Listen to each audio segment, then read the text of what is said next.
খবরদার, এক পাও এগোবি না তুই। তুই আমার পুতুলের থেকে আমাকে আলাদা করে দিয়েছিলি। সব নষ্টের মূলে ওই পুতুলটা, ওই পুতুলওয়ালাকে আমি ছাড়বো না। নিশ্চয়ই এর মধ্যে কোনো ব্যাপার আছে।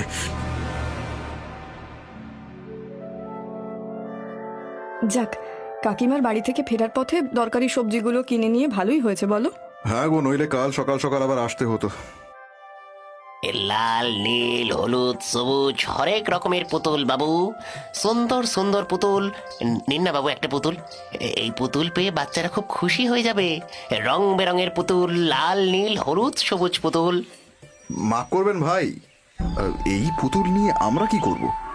আমাদের ঘরে বাচ্চা নেই। হ্যাঁ দাদা, আমাদের পুতুল চাই না।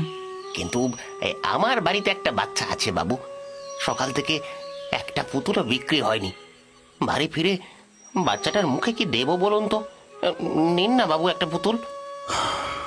বলো কি করবে? এই পুতুলের দাম কত দাদা?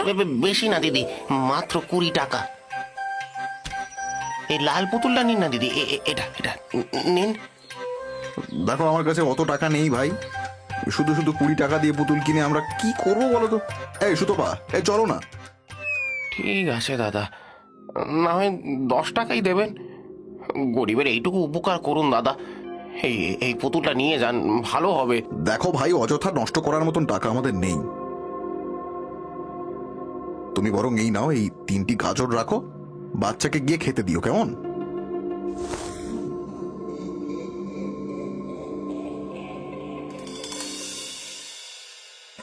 সুতপা, শিগগির রান্না করো।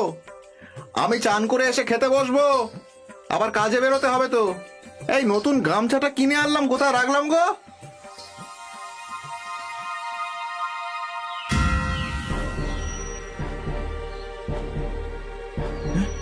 সুতপা, ও সুতপা, এদিকে এসো।